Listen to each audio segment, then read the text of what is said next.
It totally is about training your hair, and it's about getting over the hump. Yeah. You've got to get over the hump, and the hump can take like over a month. Yeah. Just And then like once you're there, what does the hump look like? Sticking it out with oily hair?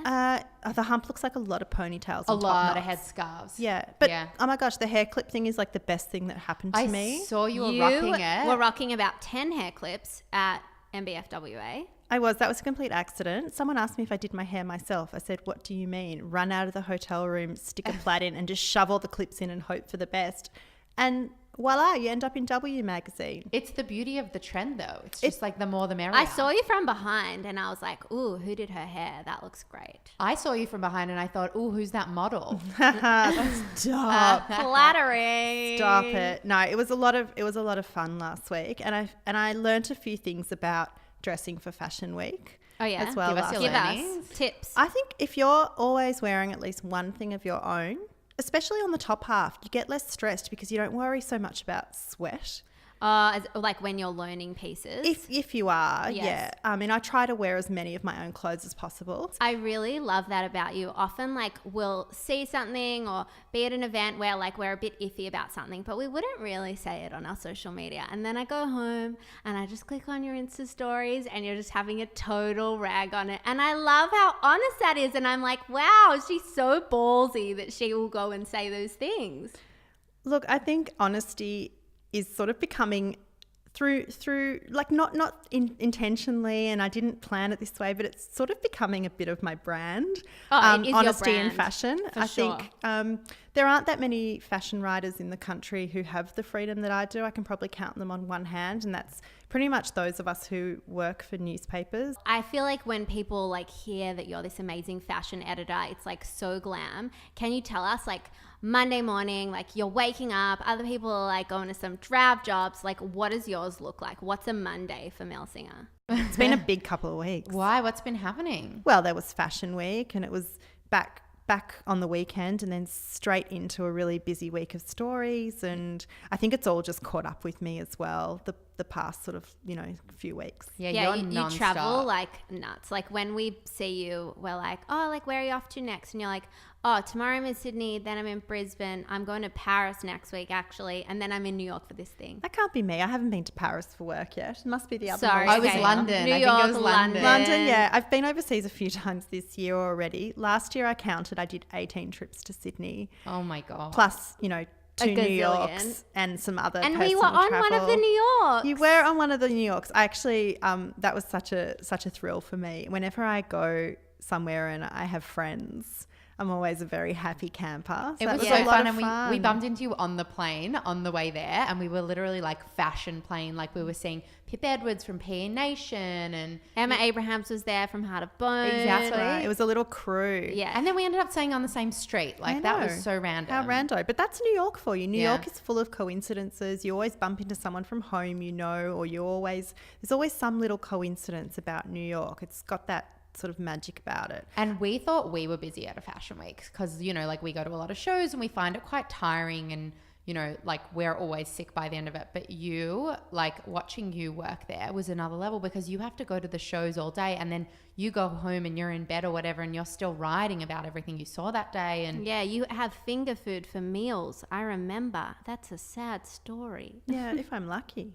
But we did go to we went to a fun party together. I remember we went to that. We went to rooftop Shop party. Bop and they had such good finger food that, guys, this finger food was out of control. It was like mac and cheese, like fried bites or something. And there were DIY Sundays, I think we had. I forgot about those. That was super fun. That was probably the best party food I've ever had. And my back was out. And remember, I was like hobbling down the street. I do remember. The funniest thing is, though, I left that party to go to another party by a very prestigious brand that maybe I shouldn't mention.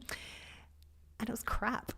Oh, really? They promised dinner, wasn't it? No, but they promised Victoria's Secret Angels, and they promised this colossal guest list. And I got there and I thought, this is pretty boring and I feel very alone. I wish I could go back to the other party. But by that point, that party was actually also on the same street that we were staying on, the corner of Fifth Ave. So anyone who's a super sleuth may be able to work out which brand it was if they do a quick Google search. But I stayed like 20 minutes and I went home. And which is probably the best thing. Every time you go home early during Fashion Week, it's a win. And I guess, you know, there's the FOMO. I mean, FOMO is a huge part of my job as well. But do you experience FOMO? Oh, absolutely. I experience a lot less FOMO these days than I used to. I thought on the weekend, I decided to come home after Fashion Week instead of staying on in Sydney for Meccaland. And I was a host at Meccaland last year. So, I remember. you know, I was part of the event. It was super fun. I was there on all 3 days plus the media day. And I made the very adult decision this time around to come home and not go. It looked absolutely amazing, and I've heard like great things. But I think, yeah. You must struggle Zero getting FOMO. FOMO because you must get invited to so many cool things. I do, but I've been in this space for quite a while now. In the beginning, when I came to it, and I wanted to actually just sort of correct something you said before. I didn't just come into fashion in the last few years. I actually started my career at a fashion magazine when I was 20, and I left it after a couple of years because I thought that I should go into sort of the more serious side of journalism if I wanted to secure a long-term career. And I don't think I was any kind of oracle when I was 22 or 23, but for some reason I already thought then like, oh, you know, I want to be taken seriously. And I don't think I was thinking about sort of the future viability of print media or anything like that when I was 23. I was probably just more concerned with what other people thought of me, because I think you do when you're in your 20s, you are quite obsessed with what other people think of you, whether it's what you wear or who you're dating or where you work. And so I moved away from lifestyle and fashion media for about 10 or so years, including my first sort of 7 years or so at Fairfax. And then, I did come back to it a few years ago. Okay, so that's what we read. That was where we got our wires crossed. Yeah, totally. Well, it's kind of accurate. I mean, in terms of coming back to it. You were 18, right? And sorry, you moved to Sydney. I moved to Sydney when I was 18. Yes, that part I remember. You've told us yeah, before. I was not even 19 years old, and I packed up, and I still remember saying goodbye to my mum at Central Station and how much she cried. I don't think I've ever seen her cry so much over something that I did. At Central Station? Yeah, I think that was back in the day. I think that was back in the day when flights were like ridiculously off the charts expensive, and I think so for you some trained? reason, no, we drove up to Sydney in my car, and then my poor mum, I think she ended up getting the overnight train home. I don't know what circumstances led to that. I know, but I mean, you're making it sound like you like grew up in like the 60s. Like it wasn't that long ago. No, it was like 1998. Wasn't that long ago. But yeah, for some reason, I don't know what the reason was, Mum ended up having to take the train home. So did you move to Sydney to pursue a career in fashion? No, I moved to Sydney to pursue a boy, like most people do at that age. Tell us about that. I remember it didn't work out. No, it didn't work out. Sometimes it does. I mean, I think my stepsister's married very happily with 3 boys to her high school sweetheart, but it doesn't always work out. So you moved for the boy, but you stayed for the fashion. Correct. Yeah, that's a good way of putting it. I moved for the boy. I went to uni up there. Stayed for your true love. Yeah, although I didn't know it was my true love there. So the story goes that I was about to start my 3rd year of uni. I just finished my 2nd year of uni and I was going into the 3rd. I was working on the paper at Uni of New South Wales. I was about to start my final year of media arts comm. I'd just done my big 2nd year project. And I mean, I went to uni with some amazingly talented people. I was in the same class as Zoe Foster-Blake and a few other like people who've gone on to have great careers behind the scenes in TV and all sorts of things.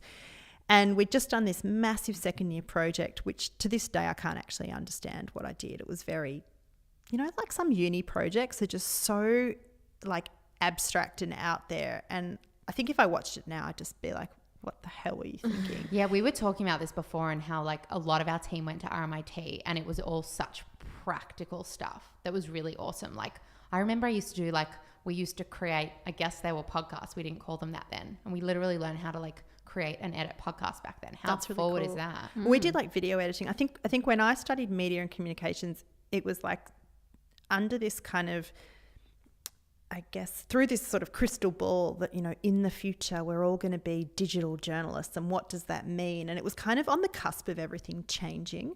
And so we weren't trained in traditional media. We weren't really trained how to write, you know, an inverted pyramid sort of news story, which is, you know, the sort of the traditional way that journalists would be trained for print media. And is that where like the most interesting stuff is at the top? Yeah. And then it goes Exactly. filters down. I remember this from Oh my God, PR you guys are such degree. journalist people. Yeah. I have no idea what you're talking about. We were I trained. studied fashion. Oh, I wish I studied fashion. I mean, there are times when I'll be reading something or I'll be with certain peers who've got either a fashion or a fine arts background, and I'll just be sitting there going, great, my double major in politics is really coming in handy right now. But I'm so glad that I did it, because all the things that I've done, including that 10 years away from doing lifestyle and fashion journalism, where I got to do things like run the coverage of the G20 for the whole Fairfax group, or run a federal election coverage, or run a state election coverage, or be in the chair editing the Sunday paper in Sydney, which is called the Sun Herald, on the day that Qantas grounded their entire fleet, and having to make those big calls about, you know, who's going to cover it, and getting the copy into the paper 3 minutes before deadline on Derby Day. And, you know, it was those crazy, crazy times. I feel like every piece of that puzzle that is my professional life has led me to this moment. And what we alluded to in the start of our chat about how I've managed to build this thing called, you know, fashion coverage at the papers, all those things have fed into that. Nothing was wasted. When you were in that, you know, you kind of were in fashion, then you did that pivot, and you mentioned before that it was kind of because you wanted to be taken more seriously. Did you regret that at any point, leaving fashion? Like, did you feel like you weren't doing what you were really passionate about? Like, obviously in hindsight, you can look at it and go, oh, that was the right thing because it's led me here. But at the time, did it feel like the right thing? I think there were periods where it felt like the right thing. I think it felt like the right thing because I've always had good instincts. And I think when I was either a chief of staff, which is basically the person who runs the newsroom on the day, runs all the live news, makes the calls on breaking stories, directs the traffic, basically. It's like you're the closest thing to the air traffic controller at the airport. When I was in those roles, it felt natural because I can make decisions quickly. I knew what had to be done. Sometimes my job now is harder because I have to come up with an idea from nothing. You know, when there's stuff happening in the world and you just have to work out how to react to it, and you have to work out how to get the best results from your team, but that thing is already happening, whether it's, you know, heaven forbid, it's a terrorist attack, or it's a Melbourne Cup day, and you know how to do it. Whereas sometimes now I sit there and I think on a Monday morning, what am I going to write for my column for Wednesday? And no matter how much I read or what I've watched on the weekend or the podcasts I've listened to, I just have donuts. Yeah. And so sometimes that's harder for me. What do you do in that situation? Start talking to people. I think usually if reading and watching and consuming hasn't really led you anywhere, some of my best ideas just come from conversations with people. And they don't have to be people in fashion. They can be other people in the newsroom. And often someone who doesn't exist in my world can say to me, hey, what's up with that? Because they're bringing an outsider's perspective. And the fact is that most of the people who read The Age and the Sydney Morning Herald, they're not ingrained fashion people. But the joy in my job, I suppose, is getting people who say they don't like fashion, or they're not into fashion, or they don't get fashion, to read fashion journalism. And I sort of feel like that's when I've won. And I sort of feel like that's when I've not tricked them, but I sort of feel like that's how I know I've broken through. Yeah, I 100% know what you mean. You often trick me into reading fashion articles. But it's funny when you mention that you get, I guess you have to be a bit more like active and creative, because I think it's the exact same thing in running your own business. Like, I talk to my friends who have like jobs and they just like have things that are like flying at them that they have to be very reactive to. Whereas like, exactly right. Like, we get here on a Monday morning, it's like, right, like, where are we taking this business? What are we actually doing with it? We could just sit here on our hands and nothing would happen, or like we could get out there and do something. So I feel like it like applies to a lot of things. And also we wanted to ask you, because we always get like lots of people asking us to ask our guests, like, how do I work with you? How do I like, start my career going in that direction? And we do know you had an intern on, because we bumped into you guys. We partied a little bit with you. She got to go to the races with you, which is so cool. So like, how did you find her, and how does one become an intern to a fashion editor? Well, she found me. Her name's Jasmine. And she basically, first of all, she had the balls to contact me. Second Tick. of all, Yeah. she had some runs on the board to back up what she was saying about herself.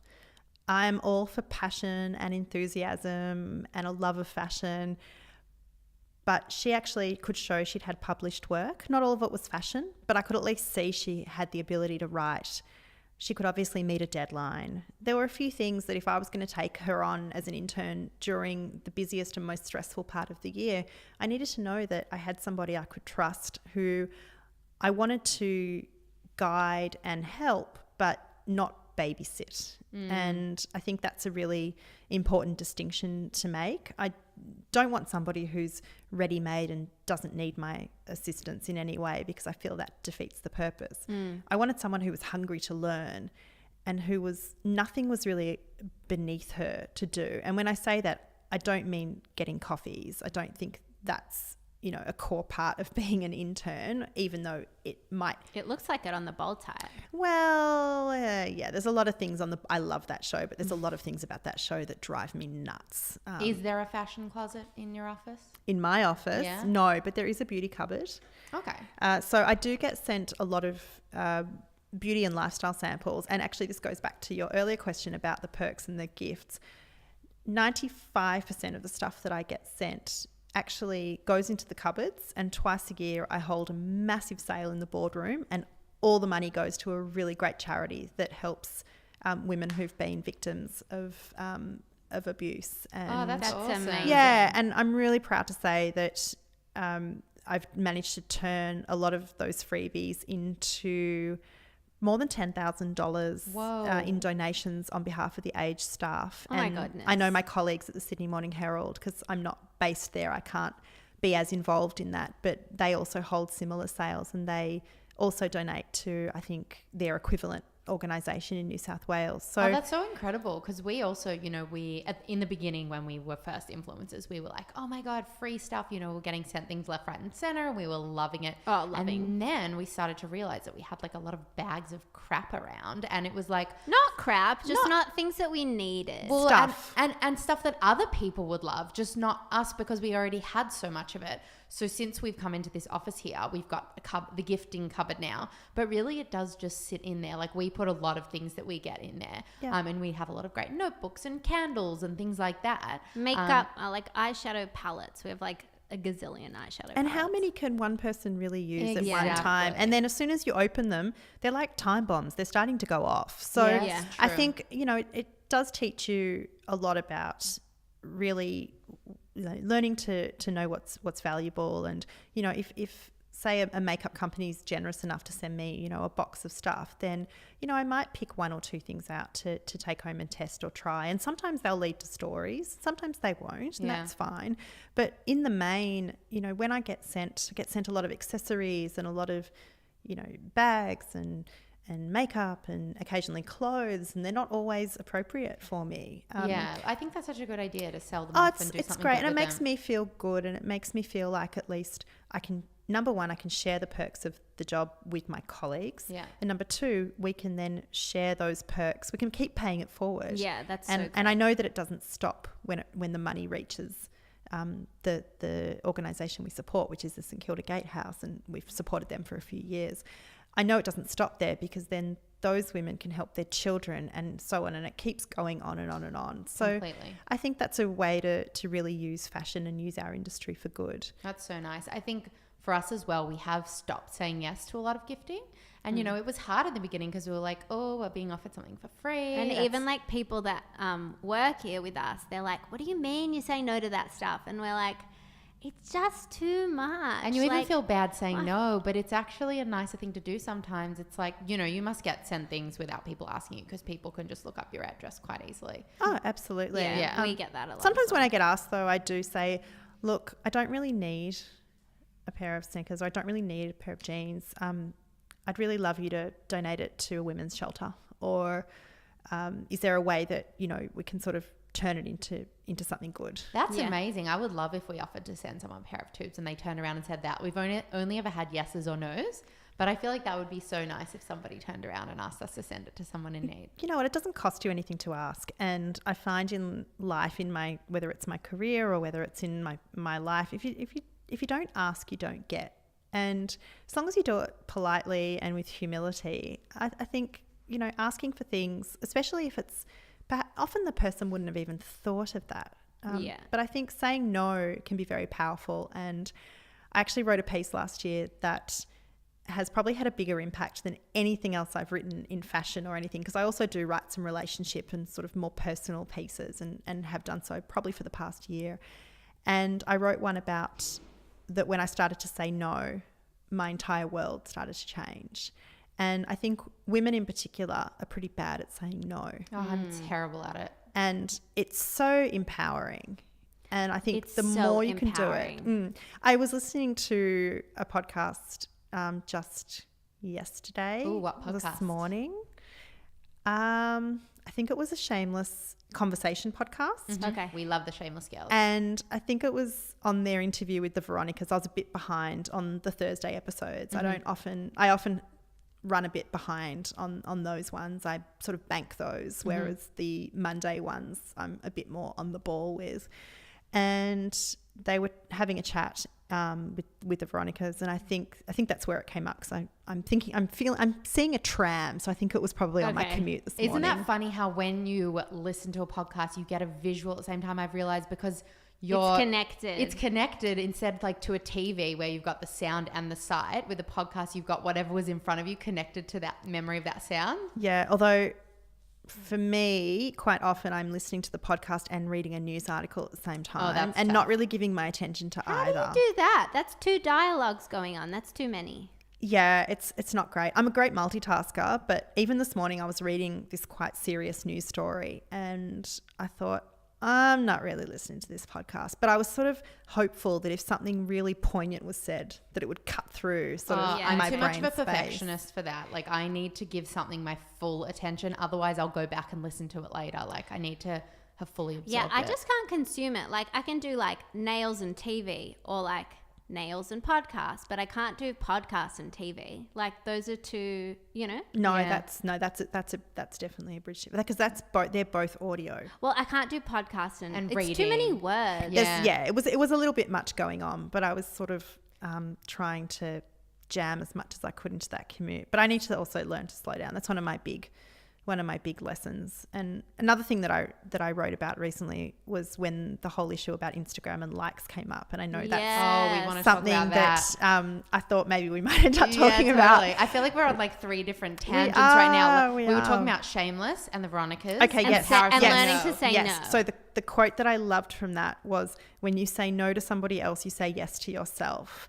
And that's great. I mean, Awesome. it basically took me 700 words to say that one sentence. Yeah. And I just really love that. And I'm not into tattoos that so much, but if I was, you know, that might be some version of that maybe would be that's definitely a mantra that I think a lot more of us can live by. Yeah, because there's nothing worse than when someone asks you to do something and you say yes because you feel guilty, and then you just feel terrible about it, and that person didn't want you to feel terrible about it. No. And it's just not good for anybody involved. Well, and I think like people don't realize when they're asking too much of you because they don't know what's on your plate or like what you're doing in that moment. And I know for me, like about 3 years ago, I would say, I just felt so compromised. Like I was being pulled in like every direction, and I had to learn to say no. And like it's funny because my boyfriend would still sit there if he was here and be like, you do not say no, what are you talking about? But I swear I've come a long way.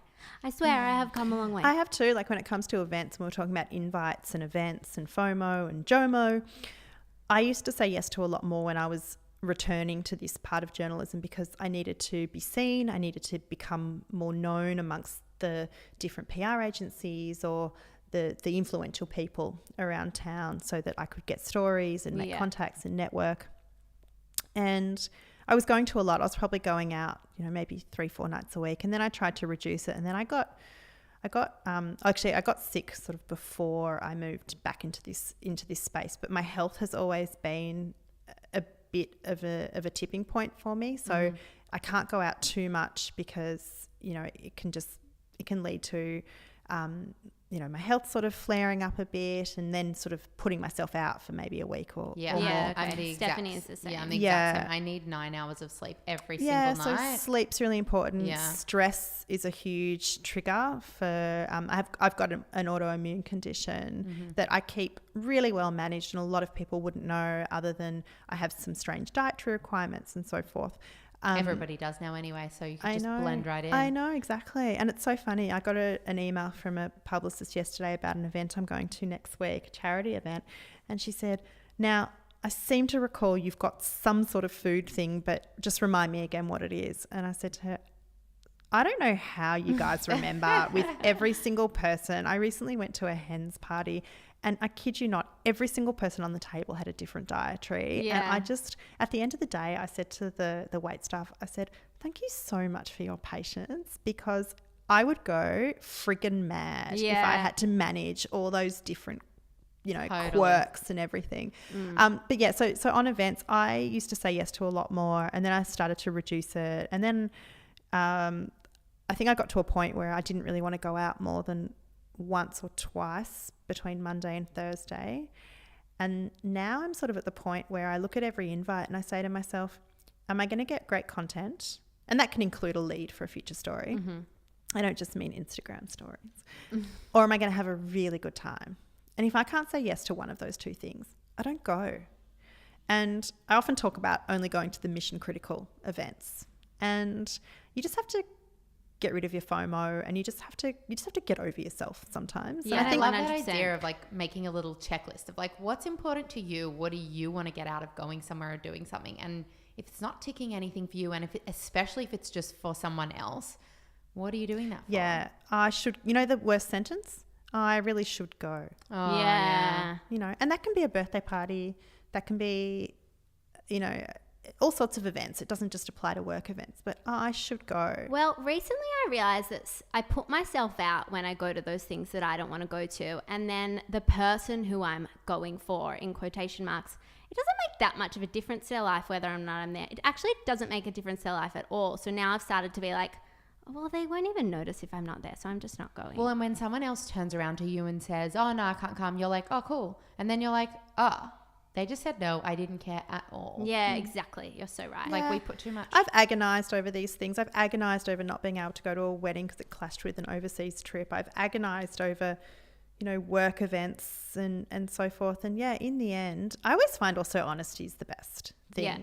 You know, 100%. I've been going to a lot of things lately. I'm really sorry. I just need to spend some time with my family. Yeah. Nobody turns around and says they don't deserve that. Yeah. I mean, I think, you know, honesty is always the best, even if it's just, you know, I have a regular class that night and I try not to miss it. Yeah, Totally. people appreciate it. I just think the worst thing is when people, oh yeah, I'll try to get there. And you're lying through your teeth from the start. Yeah. You know, I hate think that. it's different to saying, I really want to come to something and then something comes up versus, you know, once you already have that kind of, I don't really want to go, every time you think about that event, you get anxiety. Totally. So you said earlier, you don't ask, you don't get. If you don't ask, you don't get. And that's funny because we did want to chat to you about getting PR. So this is something that we definitely, through our brand, you know, we're always like looking, you know, if we're launching a new shoe style, like if we're doing an event, we're always like looking to get PR. So we think that this is such a special time to have you sitting in front of us that we get to pick your brain. So if you are a brand, how do you get PR? Yeah, like, you know, we've done a lot of like speaking to journalists over the years, and we've been given the advice that, you know, like we used to just like send out a little email to a couple of journalists and be like, hey, and then we got like, no, they are flooded with these kind of emails. You need to harass a little bit. You need to call. And then we're making these phone calls and it feels awkward. And we're embarrassed. And we want to know how that feels from the other side to you, like being on the other side of that, getting all these emails and phone calls and things. And how does someone cut through all that? How long's this podcast? Oh, we've got time. We've got about 25 minutes left. I've actually run masterclasses in this. Look, I think there's so many things that you touched on there that sort of set off the little, you know, warning bells in my mind. Not because you guys have done this by any stretch. I think you touched on something that definitely the scattergun approach doesn't really work unless you're just telling everybody that something's happening.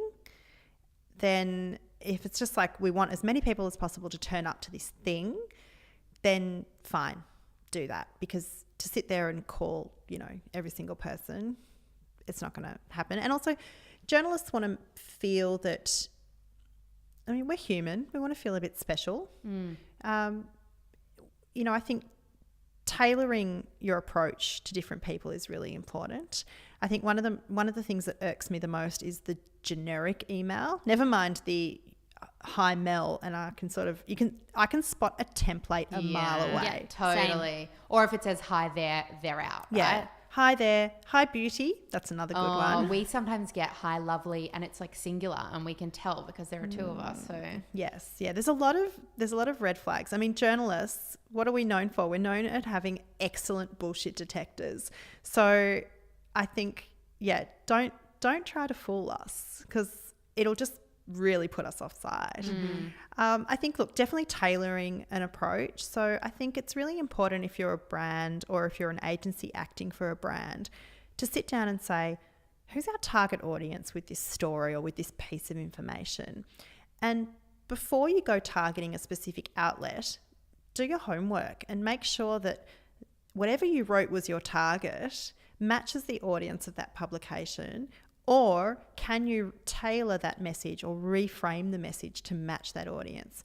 There is no point pitching something that is, you know, clearly, you know, suited to video, visual, whatever, to a newspaper journalist or vice versa. You know, it's just not going to work. Or like something fashion to a startup magazine. Correct. And like, we are happy to work for a story. I am more than happy to work for a story.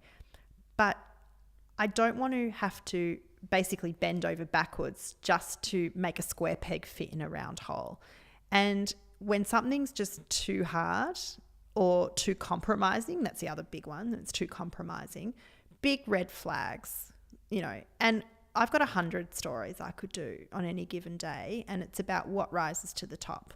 And what rises to the top is usually something that's exclusive, or something that I will have first, or I'll have the best access, or I can do the best job on, which sometimes can also be my own original idea. What else? It's something that I think our readers will go for, both online and in print potentially, because you can't look at them in isolation anymore. I'm being judged on my performance in both, so therefore the person pitching to me, I'm going to judge them on their performance to serve, you know, on their ability to serve both my mastheads as well. And I think that's on the brand a little bit. If they really want to get your attention, then if they go away beforehand and read what you've written about before, and so they can kind of pitch it to you in a way that's going to make sense for you, for your audience, then they've done some of the work for you and they're presenting it to you in a way that's going to be more appealing to you. Yeah, 100%. The other thing that I found, Janice Breen Burns, did she used to be the fashion editor of was it The Age? Yeah. She was, I suppose you could call her my predecessor. Okay, there we go. We love Jan. She's fantastic. She's definitely one of the people I admire the most in the industry. And she's incredible. Another amazing writer. She's obviously still doing a lot of writing. Yeah. And it's for her publication Voxfuck. And also in Spectrum, she pops up in The Age as well, and she writes beautifully. She has a very individual, beautiful, lyrical kind of style, which is really unmatched by anybody. And I think that's the other thing. It's about finding your own voice, and you know, and I feel that's been, you know, a journey for me as well. Is finding my own individual voice and having that sort of honesty on social media that we talked about before is part of what makes up, you know, my voice as opposed to Jan's, or as opposed to, you know, Glynis, who works at The Australian. Yeah, so yeah, you definitely we're all have different. For sure. So I was going to say, when Jan used to be working, was the fashion editor of The Age, and I was running a vintage clothing and an up-and-coming designer market. It was called the Up-and-Comers Market. So I remember I used to write to Jan all the time because I really wanted her to do an article on us. And I remember, like, I didn't know anything. I just had a PR degree, straight out of uni I was doing this. And so I would just, like, send her these, you know, not generic emails, but just, hi, Jan, are you interested in this? Never got a reply. And then one day I went to an event and she was speaking at it.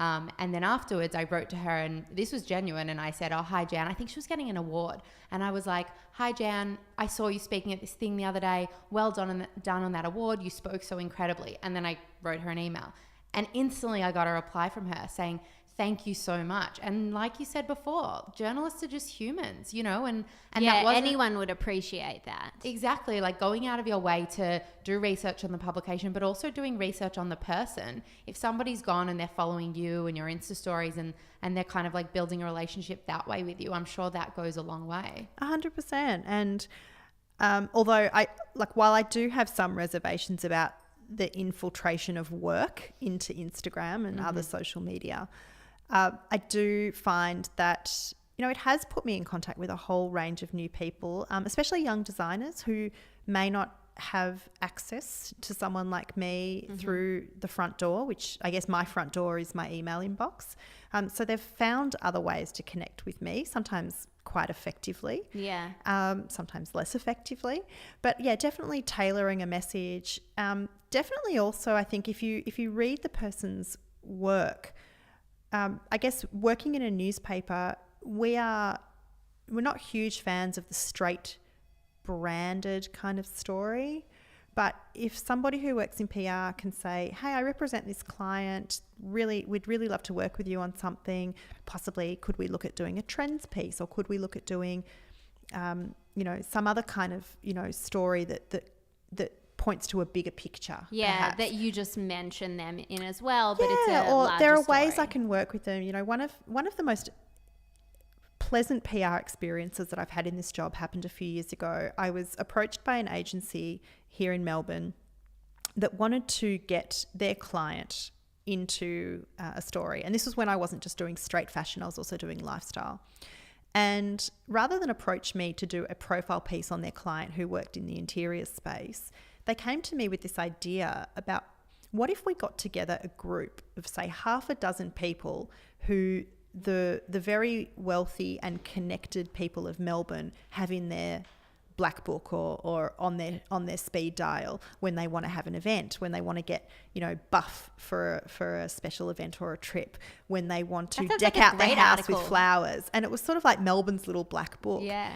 And it just so happened that their client was one of those 6 people. And it actually turned out to be incredible because they helped me find the people. I vetted them all, so I felt that I still had creative control, you know, or editorial control over that story. But they did a lot of the legwork for me. And they sort of, I suppose, in some way presented me with this present that I could unwrap, and then I could, you know, use it as I saw fit. So, you know, interview the people, write whatever I wanted. But they came to me with the concept and I suppose I guess an idea or a brief for the creative, which was the photography. And we ended up doing this beautiful Vanity Fair style shot with everyone in black tie. And it was sort of, these were the people who are not used to being in black tie. They're usually the people who are in the kitchen or they're doing the flowers for the black tie event. But we thought we'd flip the script and put all of them in their best attire. And it turned out great. And I think it ran very prominently on Sunday in the Sunday Age. And it was just a lot of fun, and to this day, I will always answer an email from anyone working at that agency because I will never, ever forget that experience. Yeah, okay. So it's just like putting so much thought on it, into it, and how can you be clever about it? Yeah, but not everything requires that. I understand that. But I think there is something in putting that much thought into it, like rather than just like spreading your net as wide as possible and shooting it out at everything, putting time into just like certain things and fostering certain relationships with journalists that are so right for you and putting time into stories like that. You know, we find that like anything that really pays off for us is something that we've really put time and research and effort into.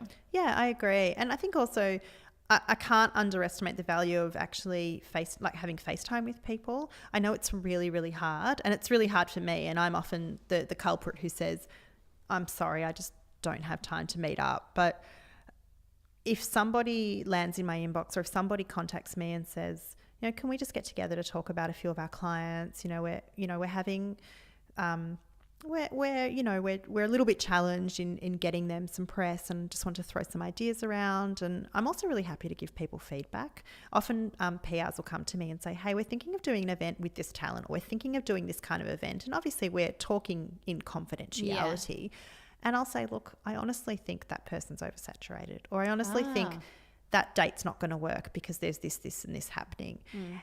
Or I think maybe that's the wrong kind of event for that time of year, or, or wow, that sounds really interesting, but what if you did this, And so I think if they're getting that 360 feedback from the people who they're leaning on to write about the event or cover the event or, put it on social media, then hopefully that helps them go back to their clients and say, hey, we've spoken to a couple of journalists about this and, they think, this or that, positive or negative, Yeah, that's really cool. So clever. But my number one thing with PR people, more than anything else that I've said today, is be honest. Because I can't tell you how many times people have tried to either bend the truth about either how exclusive a story is or what the story is. You think a story is something, you turn up and it's a real letdown, or you think it's X and it turns out to be Y, or there's just things going on that don't seem right. And I just that's the biggest turn off. And if I detect, or if I ultimately find out that someone's been dishonest with me, and that can be if I make a call and say, hey, what's happening with this? And they say, oh, no, we're not ready to talk about that. And then I see a story in another publication the next day. Oh, no. Then I don't really want to work with those people ever again. Yeah. And there is a lot of autonomy and a lot of power in my job, and I don't take it lightly, and I definitely don't take it for granted. But I have complete control over, for example, which brands and which pieces sit in my shopping section every Sunday. There's some power in that. And obviously the people I have good relationships with and the people who make my job easy, and that can mean anything from sending me photos that are in the right format, sending me photos that meet the brief, not sending me 200 photos, do some editing, make some decisions. Yeah. They're the people who I will work with again and again and again. And something just real quick, because I want to talk about Anna Wintour before we wrap up, but I just wanted to ask, you didn't touch on social media. You talked about people having FaceTime with you. If it's not possible to get FaceTime with a journalist, what about interacting with them on like Instagram and Twitter? Like, are you receptive to that? Like, is it creepy, or is it now just kind of the done thing? Look, usually, I guess one of the things is in this world, you do perhaps more so than in other rounds. I mean, there are rounds in the newsroom I've never worked in, so I can't say for sure. But I feel like there can be a blurring of boundaries, and naturally, when you work with people over a course of time, contacts can become friends. Friends can end up becoming contacts if they change jobs. So there is a degree of trying to keep a separation, I think. One of the things I've really enforced is I try not to allow anyone to pitch to me on Instagram. If somebody writes to me and says, hey, can I have your email address? I want to send you something. I'll give them my email address, say, hey, thanks for the message. Here's my email address. And I'll look for their email when I'm online or when I'm at work the next time. I'm really against anyone contacting me while I'm on holidays, and I really try to respect other people's private time. You can see from Instagram that I'm on holidays. Yeah. So sending me something that's work related, sliding into my DMs while I'm on holidays is both cheeky and disrespectful, and I'm really trying to take a stand against that. Well, there you go. But that's about, like, you've got to do your research a little bit. Well, and boundaries, people. Yeah. Boundaries. Look, if you can't get FaceTime with me because I'm based in Melbourne, or things are just really hectic, then, a phone call's great at the right time. And that's also doing your research. Everyone knows newspapers kind of go to print in the evening, so maybe don't call a journalist at 4:30 in the afternoon. Oh, I have been guilty of that. Because you didn't know, though. Yeah, no, I had no idea. Said you need to call a journalist in the morning. Yeah, totally. But that's where research comes into it. Magazines are monthly, newspapers are daily. Learn your audience. I have to learn my audience. Learn your audience. Yeah. So when is the best time to call a journalist to get onto them? I'm scared if I answer that, I'm going to get a lot of phone calls tomorrow. That's why I didn't say to get onto you. I said a journalist. Let's say, we've been told before midday is the best time, because then they're the furthest away from the deadline. So it's like not such a stressful time. look, it's how long's a piece of string? Are you calling with something that's short lead, or are you calling with something that's in 2 weeks' time? You know, it's really hard to answer that. Yeah. I usually think around the middle of the day is pretty safe, because often in the morning, if you might be sort of working out what's the breaking news from overnight from overseas, what do I need to get onto, what's the priority for the day, you might have a meeting. Sort of, around the middle of the day, things are kind of like, okay, things are moving kind of nicely. And then you get to sort of towards the end of the day, and it's like, I've got to file this story for tomorrow's paper and make sure that the photos have been taken and put the photos on the story and make sure everything's right and, answer those 400 emails that I haven't answered today. But Okay. Cool. So I think Jess wanted to ask you about Anna Wintour real quick. Yeah. I don't know how this has been an hour, by the way. No, Honestly, it's gone way too quickly. I know, like I have like about 30 more questions that I need to ask you but can't. So We'll have to have you back for part 2. So you were lucky enough to interview Anna Wintour. Was it? I was just trying to remember. Earlier this year, late last. I can't remember. quite recent. Earlier this year. tennis. It was at the tennis, wasn't it? Oh, was it the tennis? That's right, because she spoke at the tennis. So can you dish a little? Like, tell us, what is she like? Is she like Miranda from Devil Wears Prada? No. I can understand why she has a certain image. Look, this all happened quite surprisingly. I mean, I had been lobbying Tennis Australia for a long time to get an interview, and I never thought I'd get it. But at least when my boss turned around to me, or would turn around to me and say, either why did so-and-so get an interview and you didn't, or why didn't we get an interview, I could at least say I tried and I tried and I tried, and I had all the emails to prove it. About 5 o'clock on the day before the interview, which was I think a few days before she was going to speak, or 2 days before she was going to speak, I got a phone call at 5 o'clock in the afternoon from the head of comms at Tennis Australia.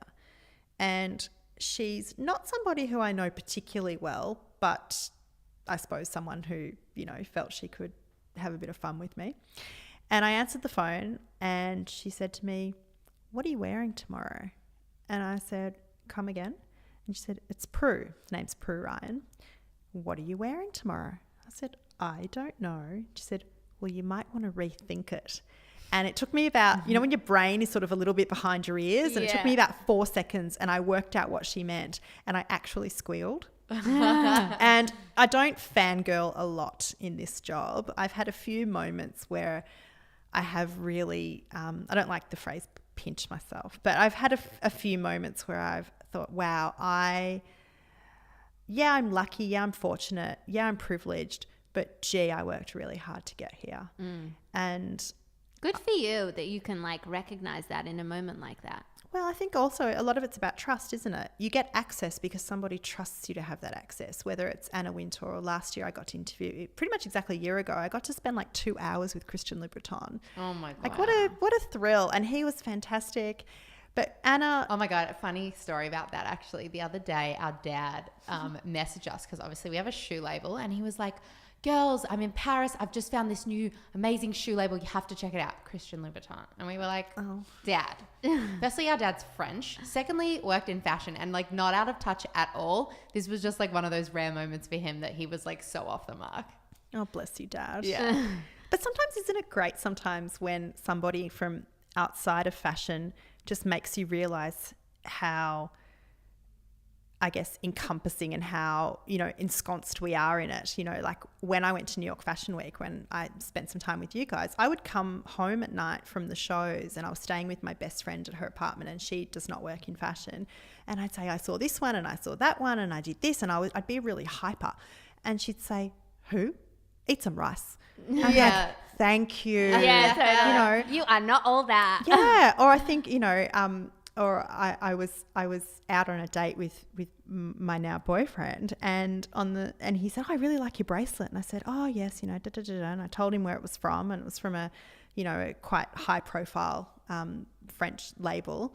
And he looked at me like blankly, and I thought, "You don't know what that is, do you?" And I thought, yeah. And it's funny, I've told a few people in fashion this story to sort of illustrate how having a partner who's outside the industry can be so beneficial and grounding. Yeah. And everyone says, isn't that just the best? Like, yeah, it is the best. Yeah, actually. I feel like always it's quite good to have a partner that just like doesn't give a shit about what you do. So, like, you know, obviously cares and is supportive, but just isn't in that world, just to bring you back down to reality, because we all take ourselves so seriously in our day-to-days. Definitely. Or having friends, because we've made so many friends through the industry that having friends who aren't in fashion as well, who you can just be a dag around. I mean, I can be a dag around my fashion friends too, don't get me wrong.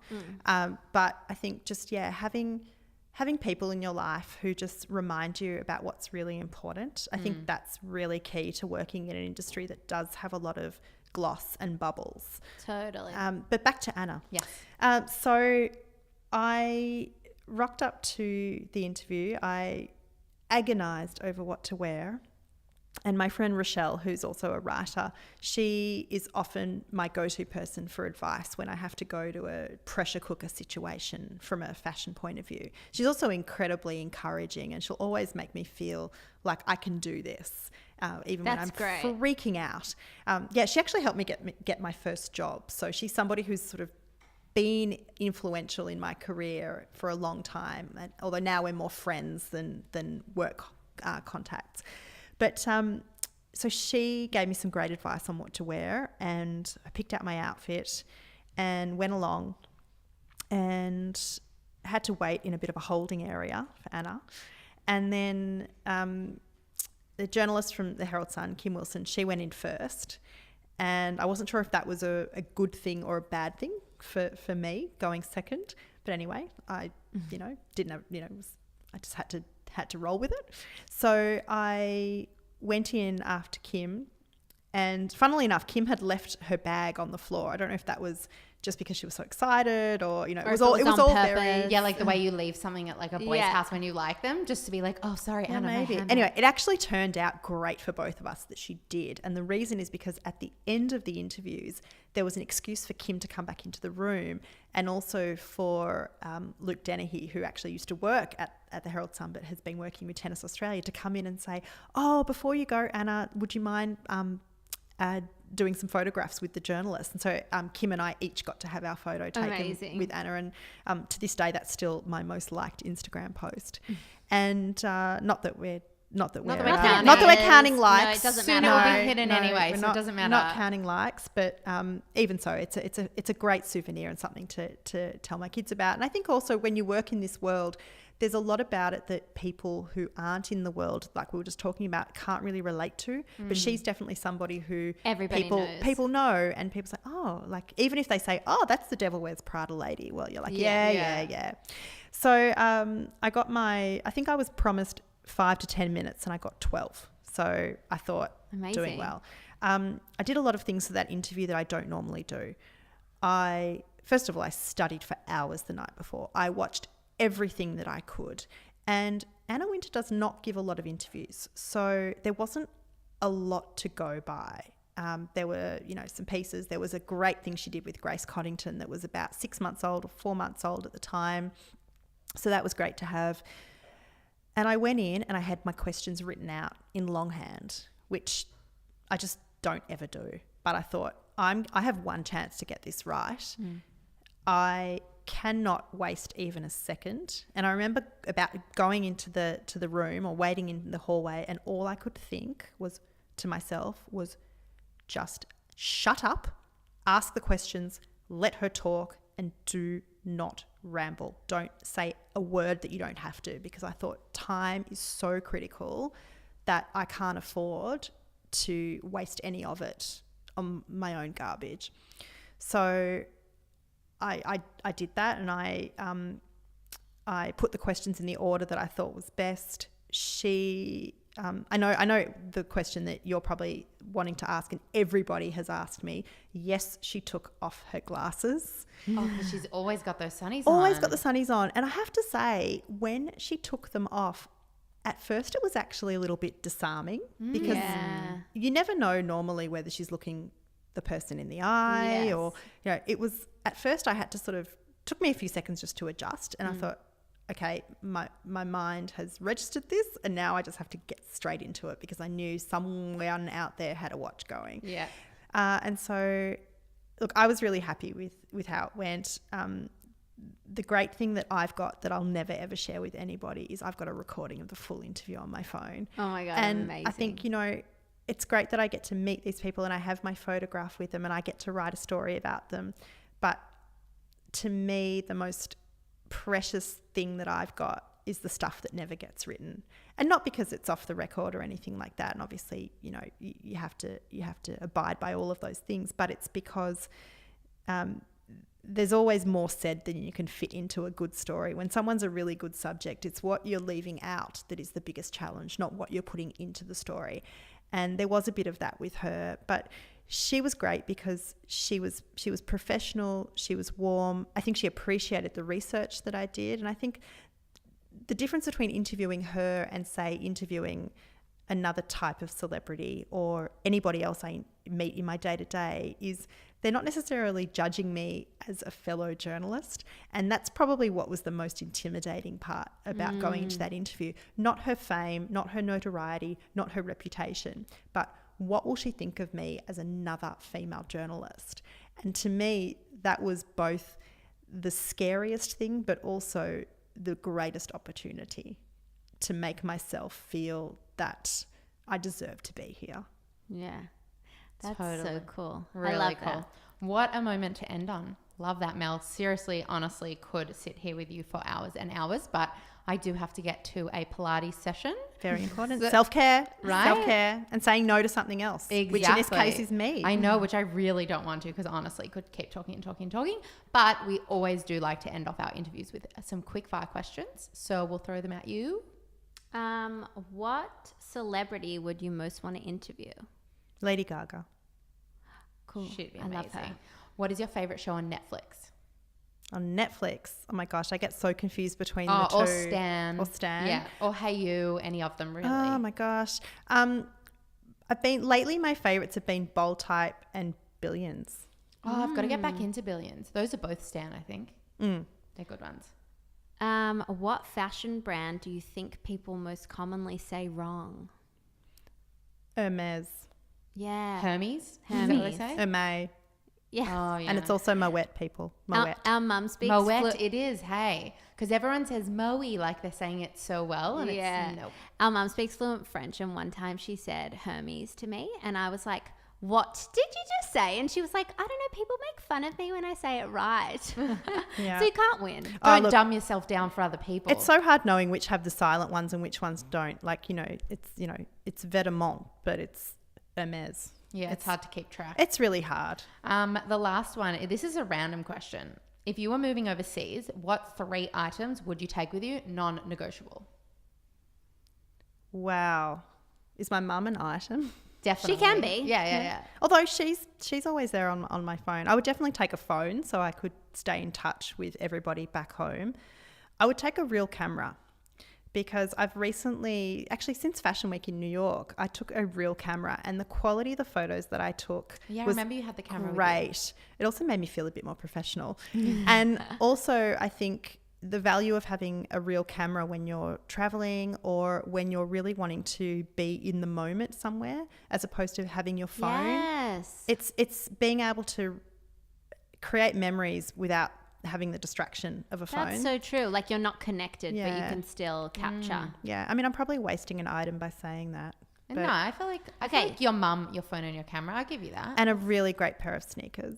Oh, yeah. That's good. Good one. That's important. Okay. Thank you. Mel, it's been amazing. Thank you so much for sharing these tips. I'm so happy we finally got to sit down because we are IRL friends. We are. We are. Yeah, so- And if people want to follow more of you, how can they do it? Yeah, you can follow me at Instagram at Melly Singer. And don't DM her when she's on holidays, please. No. And also, I love people watching my spare room reviews on, I love Spare Room Review. on Insta stories. And that's where I have a little bit of fun and get really... She's good on Insta stories, really people. honest. Go Great follow on her. Insta stories. Thanks, Mel. Thank you. Thank you.